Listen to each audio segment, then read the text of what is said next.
নমস্কার, আমি ঝন্টু মণ্ডল। Only local চ্যানেলে আপনাদের স্বাগত। আজকের বিষয় যে এখন আবেদন করলে, মানে এখন বলতে আমি বলতে চাইছি এটা মার্চ মাসের শেষ। আপনি যদি এপ্রিলে আবেদন করেন বা এপ্রিল প্রথম দিকে বা মার্চের এই শেষের দিকে আবেদন করেন, আপনার হিয়ারিং ডেট বা ভেরিফিকেশন যাকে বলা হয়, ভেরিফিকেশন কবে নাগাদ পড়তে পারে এটা মোটামুটি একটা আলোচনা। দেখুন, আগেও বলেছি আবারও বলছি, সব থেকে বেশি আবেদন পড়েছে উত্তর চব্বিশ পরগনা এবং নদিয়া জেলায়। উত্তর চব্বিশ পরগনা নদিয়া জেলায় যে পরিমাণে প্রেশার চলছে বা যে পরিমাণে চাপ আছে বা এত লোক আবেদন করেছেন, সেখানে সত্যি একটা সমস্যা তৈরি হচ্ছে। যে পরিমাণে আবেদন প্রতিদিন হচ্ছে তার থেকে কম হিয়ারিং সম্পন্ন হচ্ছে। তা আবেদন যা হচ্ছে, হিয়ারিং যদি তার থেকে কম হয়, স্বাভাবিকভাবে কিছু আবেদনকারীর সংখ্যা থেকে যাচ্ছে প্রতি মাসে, তাই ডেটগুলো পিছিয়ে যাচ্ছে। তো যারা আগামী দিনে আবেদন করবেন ভাবছেন যে আরও 2 মাস 6 মাস করে আবেদন করবো, তাদের একটা তথ্য তুলে ধরি। মোটামুটি আমি যেটা ক্যালকুলেশন করে মনে করেছি, এর আগে আবেদনগুলো সিরিয়াল নাম্বার অনুযায়ী ঠিকঠাক হচ্ছিল না। নদিয়া বলেন বা উত্তর চব্বিশ পরগনা বলেন, অন্য অন্য জায়গায় মোটামুটি হচ্ছিল, অন্য অন্য জায়গায় অন্য অন্য জেলায় সিরিয়াল নাম্বারগুলো মোটামুটি 19-20, কিন্তু উত্তর চব্বিশ পরগনা হচ্ছিল না। এখন যারা আবেদন করছে একটা মোটামুটি বলে দিই, মার্চ মাস, এপ্রিল মাস, জুন মাস যারা আবেদন করবেন, মোটামুটি এখন আবেদন করলে মানে এই এপ্রিল মাসের শুরুতে যদি আবেদন করেন, আপনার হিয়ারিং ভেরিফিকেশন ডেট খুব যদি 19-20 না হয়, অন্ততপক্ষে 5 মাস, 5 মান্থ, 5 মাস, মানে এপ্রিল, মে, জুন, জুলাই, আগস্ট। এখন যদি আবেদন করেন আগস্ট, খুব কম করে আগস্ট মাসের আগে ছাড়া হিয়ারিংয়ের দিক পাবেন না। বেশি ছাড়া কম হবে না, যদি না সরকার আরও টেবিল বাড়ায়।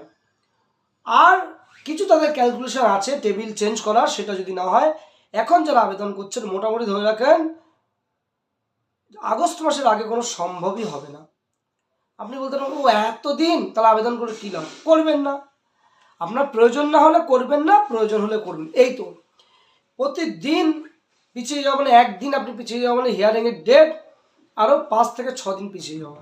আপনি আবেদন আজকে করলেন, হিয়ারিংয়ের আবার কদিন পরে করলেন, 5 থেকে 6 মাস আপনি পিছিয়ে গেলেন।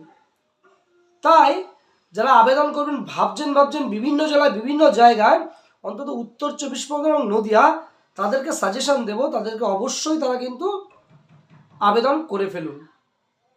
কারণ আবেদন করতে গেলে যেটা প্রয়োজন হয়, যে আবেদন যে করছেন, আবেদন করার পরে যে আপনার পরপরই ডেট পড়ে যাবে এরকম ভাবনার দরকার নেই। এখন প্রচণ্ড চাপ আছে, প্রচণ্ড প্রেশার আছে, বিশেষ করে ভোটের আগে তো আরও বেশি চাপ হচ্ছে। আমি আবারও রিপিট করে বলছি যে আপনি এখন একদিন আবেদন পিছিয়ে যাবে, আপনার 4 থেকে 5 দিন করে পিছিয়ে যাবেন। একদিন আবেদন পিছিয়ে যাওয়া মানে 4 থেকে 5 দিন পিছিয়ে যাওয়া। তাই আগে প্রয়োজন থাকলে আগে আবেদন করুন। এতদিন জল মেপেছেন যে ভোটার কার্ড কেটে যাবে থাকবে, অনেক ভাবনা চিন্তা করেছেন। যার ভোটার কার্ডের নাম আছে এবং যার নেই, যদি বাংলাদেশি মনে করেন আপনার প্রয়োজন, অবশ্যই অ্যাপ্লাই করে ফেলুন দ্রুত, যে যেখান থেকে পারেন অ্যাপ্লাই করুন। বিশেষ করে উত্তর চব্বিশ পরগনা, দক্ষিণ চব্বিশ পরগনা বলছি, আজকে অ্যাপ্লাই করে আপনি কালকে ডেট আশা করবেন না, কোনোভাবেই সম্ভব নয়।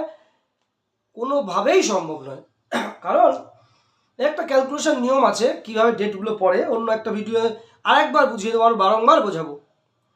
আপনার চেষ্টা করবেন, যার প্রয়োজন আছে এক্ষুনি আবেদন করেন। কারণ এখন আবেদন করলে অন্তত আগস্ট মাস, এখন মানে এপ্রিল মাস যদি ধরি আমি, অন্তত আগস্ট মাসে আসে ডাক পাবেন না, একদম ধরে রাখুন।